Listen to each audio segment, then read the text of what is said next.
তোমরা যারা স্বপ্ন দেখছো বাংলাদেশের শ্রেষ্ঠ 3টা college Notre Dame, Holy Cross এবং সেন্ট জোসেফে অ্যাডমিশন টেস্ট দেওয়ার, তাদের আজকে আমি কয়েকটা প্রশ্ন সলভ করে দেখাবো ইংরেজি বিষয়ের।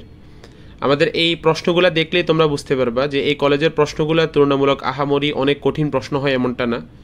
জাস্ট তোমাদের বেসিক কিছু কনসেপ্ট ক্লিয়ার থাকলে এবং তোমাদের ক্লাস 9-10 বা এসএসসি সিলেবাসটা কমপ্লিট থাকলে তোমরা এই পরীক্ষাগুলো ভালো করতে পারবা। যেমন আমাদের একটা প্রশ্ন এখানে আমরা দেখতে পারি, দেখো এখানে প্রথম প্রশ্নটা আসছে হচ্ছে I need English to fly a plane. এই বাক্যটার অর্থ হচ্ছে সে বিদেশে কোথাও ভ্রমণ করতে পারবে বা বিদেশে কোথাও যেতে পারবে, সেটার জন্য তার ইংরেজি জানার প্রয়োজন। এখানে দেখো এই বাক্যটার ভার্বটা হচ্ছে এখানের মধ্যে নিড দেওয়া আছে, নিড। তাহলে এই বাক্যের ভার্ব যদি নিড হয়ে থাকে, আমরা জানি এটা কোয়েশ্চেনে অক্সিলারি ভার্ব লিখতে হয়, তো এই বাক্যে কোনো অক্সিলারি ভার্ব এক্স্যাক্টলি নেই। তো এখানে নিড ভার্বটা হচ্ছে মেইন ভার্ব, যেহেতু এটা মেইন ভার্বের 1 নম্বর ফর্ম, তাহলে আমরা এখানে ডু বসাবো। যেহেতু এই বাক্যের মধ্যে কোনো নেগেটিভ ওয়ার্ড নেই, নেগেটিভ ওয়ার্ড আমরা জানি হচ্ছে 11টা, no, not, never, neither, hardly, barely, rarely, scarcely, seldom, little, few. এই যে নেগেটিভ ওয়ার্ডগুলো সেগুলোর কোনোটা এখানের মধ্যে নেই। তার মানে আমরা এখানের মধ্যে ডু এর সাথে একটা নট বসাবো, তাহলে আনসারটা হবে হচ্ছে ডোন্ট। তোমরা জানো ট্যাগ কোয়েশনে কন্ট্রাকশন করে লিখতে হয়, মানে সংক্ষিপ্ত করে হচ্ছে লিখতে হয়, তাই এখানে ডু এর সাথে হচ্ছে নটটা সংক্ষেপ করে হচ্ছে আমরা ডোন্ট বলবো। আর এই বাক্যের সাবজেক্টটা ছিল হচ্ছে আই, তাহলে আমরা আনসারটা লিখবো হচ্ছে ডোন্ট আই। তাহলে এক্স্যাক্টলি আমাদের অপশন 4টার মধ্যে 4 নাম্বার অপশন যেটা, সেটার মধ্যে ডোন্ট আই আছে, তাহলে আনসারটা হচ্ছে ডোন্ট আই। দ্বিতীয় আরেকটা প্রশ্ন এখানে দেখতে পারো, যেখানে দেখো প্রশ্নটার মধ্যে চাওয়া হয়েছে হচ্ছে at least one of the students, হচ্ছে 4টা অপশন দেওয়া হয়েছে, এই জায়গায় একটা ভার্ব বসবে, ফুল মার্কস এভরি টাইম। এখানে হাইলাইটিং পয়েন্টটা হচ্ছে এভরি টাইম, এই শব্দটাই বাক্যের মধ্যে হচ্ছে হাইলাইটিং পয়েন্ট, কারণ এই শব্দটাই মূলত তোমাকে অপশনগুলোকে 4টা অপশনটাকে কমিয়ে দিবে। এভরি টাইম দিয়ে কোনো সেন্টেন্স যদি শুরু হয় তাহলে বুঝতে, এভরি টাইম যদি কোনো সেন্টেন্সে যদি থাকে তাহলে তোমাকে বুঝতে হবে ওই সেন্টেন্সটা প্রেজেন্ট টেন্সে আছে, প্রেজেন্ট ইনডিফিনিট টেন্সে। তাহলে সেই জায়গায় আমরা এই 4টা অপশনের মধ্যে দেখো প্রেজেন্ট টেন্সে আছে শুধুমাত্র এ আর সি, তাহলে বি এবং এই ডি নংটা, এই দুইটা হচ্ছে অপশনের মধ্যে আমাদের বাদ পড়ে যাবে, কারণ বি নংটা হচ্ছে পাস্ট টেন্সে আছে আর ডি নংটা হচ্ছে প্রেজেন্ট পারফেক্ট টেন্সে আছে। তাহলে এই দুইটা আমরা হচ্ছে এখন বাদ দিয়ে ফেলবো।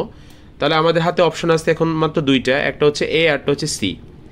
তো এই জায়গায় দেখো এখানে একটা রুল হচ্ছে ওয়ান অফ দ্য দিয়ে সেন্টেন্সটা যেহেতু শুরু হয়েছে, ওয়ান অফ দ্য দিয়ে শুরু হওয়ার কারণে এই বাক্যটার মধ্যে ওয়ান অফ দ্য কোথাও যদি থাকে মনে রাখতে হবে যে এরপরে নাউনটা প্লুরাল হয়। যেমন এখানের মধ্যে হচ্ছে স্টুডেন্ট শব্দটা হচ্ছে প্লুরাল হয়েছে, তাহলে ওয়ান অফ দ্যার পরে নাউনটা হচ্ছে প্লুরাল হয়েছে এখানের মধ্যে, তাহলে এটা হচ্ছে প্লুরাল। কিন্তু ওয়ান অফ দ্যার আগের নাউনটা যেটা, সেটা হচ্ছে এখানে মূলত ওয়ান আছে, তো ওয়ান অফ দ্য থাকলে সেখানে পরের নাউনটা প্লুরাল হয়, কিন্তু এইটার ভার্বটা বসবে ওয়ান এই শব্দটার উপর নির্ভর করে, অর্থাৎ এখানে মেইন সাবজেক্টটা মূলত হচ্ছে ওয়ান। যেহেতু ওয়ান শব্দটা সিঙ্গুলার, তাই ভার্বের সাথে আমরা জানি ভার্ব যদি সাবজেক্ট যদি কখনো সিঙ্গুলার হয় তখন ভার্বের সাথে এস বাই এস হয়। তাহলে এই জায়গায় আমাদের অপশন হিসাবে হচ্ছে আমরা সি নংটাতে এস বাই এস পাচ্ছি, তাহলে আমাদের আনসারটা হয়ে যাবে হচ্ছে এখানের মধ্যে গেটস, তাহলে অপশন সি নাম্বারটা হচ্ছে কারেক্ট। পরে আরেকটা প্রশ্ন এখানে দেখতে পারো, এটা নটর ডেমে আসা প্রশ্ন 2023 সালের, যেখানে দেখো বলা হচ্ছে she was accused murdering of her husband. এই বাক্যটাকে বলছে হচ্ছে কারেক্ট করতে। তাহলে আমরা জানি হচ্ছে এখানের মধ্যে দেখো এই যে 4টা অপশন দেওয়া হয়েছে, এই 4টা অপশনের মধ্যে দেখো এই নংটাতে বলা হচ্ছে she was accused of, B নংটাতে দেখো অ্যাকিউজডের পরে ইন দেওয়া হয়েছে, পরেরটাতে টু দেওয়া হয়েছে, পরেরটা হচ্ছে ফর দেওয়া হয়েছে। এখন এখানে অপশনটাতে বানানোর কিছু ভুল আছে, কিন্তু আরেকটা যদি খেয়াল করি তাহলে মনে রাখতে হবে কিছু অ্যাডজেক্টিভ আছে, ভার্ব আছে, যে শব্দগুলোর সাথে নির্দিষ্ট প্রেপোজিশন বসে। যেমন অ্যাকিউজড এই শব্দটার সাথে নির্দিষ্ট প্রেপোজিশন হচ্ছে অফ বসে, এটাকে অ্যাপ্রোপ্রিয়েট প্রেপোজিশন বলা হয়। তাহলে অ্যাকিউজড ওয়ার্ডটার সাথে যেহেতু অফ বসে, তাহলে এই এ নং অপশনটাতে হচ্ছে আমরা অফ পাচ্ছি, আর বাকিগুলোতে দেখো ইন আছে, টু আছে, ফর আছে, তার মানে বাকি 3টা অপশনে হবে না, তাহলে এ নংটা হচ্ছে আনসার হবে।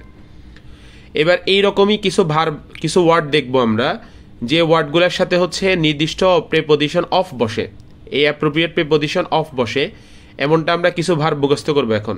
এগুলো তোমরা খাতায় স্ক্রিনশট নিয়ে হচ্ছে খাতায় রেখে দিতে পারো। যেমন ল্যাক, এটার সাথে অফ বসে ল্যাক অফ, অ্যাফ্রেডের সাথে অফ বসে অ্যাফ্রেড অফ, অর্থ হচ্ছে ভীত, অ্যাওয়ার অফ সচেতন, কেপেবল অফ অর্থ হচ্ছে সক্ষম, ফন্ড অফ অর্থ হচ্ছে প্রিয় বা পছন্দ, প্রাউড অফ অর্থ হচ্ছে গর্বিত, কনসাস অফ অর্থ হচ্ছে সচেতন, কনসিস্ট অফ অর্থ গঠিত, অ্যাকিউজড অফ অর্থ হচ্ছে অভিযুক্ত, ডিপ্রাইভ অফ অর্থ হচ্ছে বঞ্চিত। এখন আমরা আরেকটা কোশ্চেন সলভ করার চেষ্টা করি, যেখানে এই কোশ্চেনটা আসছে এভাবে, the boy went to school and he played দেয়ার। তো তাহলে এই বাক্যটার মধ্যে যদি আমরা খেয়াল করি তাহলে দেখো এই বাক্যটাকে বলছে কারেক্ট করতে, কারেক্ট ফর্ম লিখতে। এখন এই বাক্যে মূলত যারা এই সিম্পল কমপ্লেক্স কম্পাউন্ড সম্পর্কে ধারণা আছে এদের জন্য এই বাক্যটা একটা কনফিউজিং। এই বাক্যটাতে একটা জটিলতা হচ্ছে এই বাক্যটা এন্ড থাকার কারণে এটা একটা কম্পাউন্ড সেন্টেন্স। ওকে, তো কম্পাউন্ড সেন্টেন্সে আমরা জানি হচ্ছে কম্পাউন্ড সেন্টেন্সে দুইটা সাবজেক্ট আর দুইটা ভার্ব হয়। তাহলে এখানে দুইটা সাবজেক্ট এবং দুইটা ভার্ব আছে। একটা হচ্ছে এখানে দ্য বয় আছে, একটা হচ্ছে এখানের মধ্যে হি আছে। তাহলে দুইটা সাবজেক্ট এখানের মধ্যে আছে। এখন এইটা যেহেতু একটা কম্পাউন্ড সেন্টেন্স তাহলে এটার মধ্যে দুইটা ভার্বও থাকবে। তাহলে এখানে একটা ভার্ব হচ্ছে আমাদের ওয়েন্ট আছে, তাহলে ওয়েন্ট একটা ভার্ব। আবার এখানে দেখো প্লেইড একটা ভার্ব আছে, তাহলে আরেকটা ভার্ব হচ্ছে কি প্লেইড। তাহলে এই বাক্যটার মধ্যে দুইটা সাবজেক্ট আমরা পাচ্ছি, একটা হচ্ছে দ্য বয়, একটা হচ্ছে এখানের মধ্যে হি। তারপর দুইটা ভার্ব পাচ্ছি, একটা হচ্ছে ওয়েন্ট আর একটা হচ্ছে প্লেইড। তাহলে এই বাক্যটার প্রবলেমটা কোথায়? প্রবলেম হচ্ছে তোমাদের এই জানা দরকার যে কম্পাউন্ড সেন্টেন্সে নর্মালি দুইটা সাবজেক্ট দুইটা ভার্ব হয় সত্য, কিন্তু কখনো যদি সাবজেক্ট দুইটা যদি হচ্ছে একই হয়ে যায়, মনে করো এন্ডের আগে যে সাবজেক্টটা বলা হয়েছে এন্ডের পরও ঠিক একই সাবজেক্ট যদি আসে, একই কাজটা যে এই যেখানে প্লেয়ের কাজটা এই মানে যাওয়ার কাজটা, স্কুলে যাওয়ার কাজটা যেই ছেলেটা করছে সেই ছেলেটাই কিন্তু আবার প্লেয়ের কাজটা করছে। তার মানে এখানে হি যে এখানে বয় যে দুইজনে হচ্ছে সেম। যদি দুইটা সাবজেক্ট যদি কখনো সেম হয়ে যায় তখন মনে রাখবা এন্ডের পরে যে সাবজেক্টটা সেটা স্কিপ করতে হয়, অর্থাৎ এন্ডের পরের সাবজেক্টটা হচ্ছে এখানে অতিরিক্ত হয়ে যায়, তখন এখানের মধ্যে হিটা হচ্ছে আর লিখতে হয় না, তাহলে হিটা এখানে বাদ পড়বে। অর্থাৎ এখানের মধ্যে হি বাদ দিয়ে তারপর হচ্ছে সেন্টেন্সটাকে বললে সেন্টেন্সটা কারেক্ট হবে। তাহলে সেন্টেন্সটা হবে হচ্ছে এমন, the boy went to school and he played দেয়ার। অর্থাৎ এখানের মধ্যে এই পুরো সেন্টেন্সটাকে হচ্ছে আমরা লিখবো, কিন্তু সেখানের মধ্যে হিটাকে হচ্ছে বাদ দিয়ে দিব। তাহলে এখানে হিটা শুধুমাত্র বাদ যাবে, হি ছাড়া বাকি পুরো সেন্টেন্সটা লিখে দিলে এই সেন্টেন্সটা কারেক্ট অ্যান্সার হবে। তাহলে হিটা এখানের মধ্যে স্কিপ করবো আমরা, হি ছাড়া বাকি অংশটুকু আমরা লিখে দিব। তাহলে এটার পুরো আনসারটা হবে the boy went to school and played there, হিটা এখানের মধ্যে থাকবে না। এখন আমরা আরেকটা কোয়েশ্চেন সলভ করার চেষ্টা করি।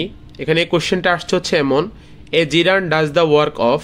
এখানে জিরান্ড গ্রামারের যে টপিকটা আছে সেটা কিসের কাজ করে এটা আমাদেরকে জানতে চাওয়া হয়েছে। আমরা জানি হচ্ছে জিরান্ড হচ্ছে এমন একটা মানে বিষয় যেটা ভার্ব আইএনজি যুক্ত হবে কিন্তু সেটা নাউনের কাজ করবে। এখন নাউনের কাজ করে কিভাবে? নর্মালি যেই জায়গাটা হচ্ছে নাউন বসার কথা সেই জায়গায় যদি কখনো আইএনজি যুক্ত কোনো ভার্ব বসে তখন সেটা হচ্ছে জিরান্ড হয়ে যায়।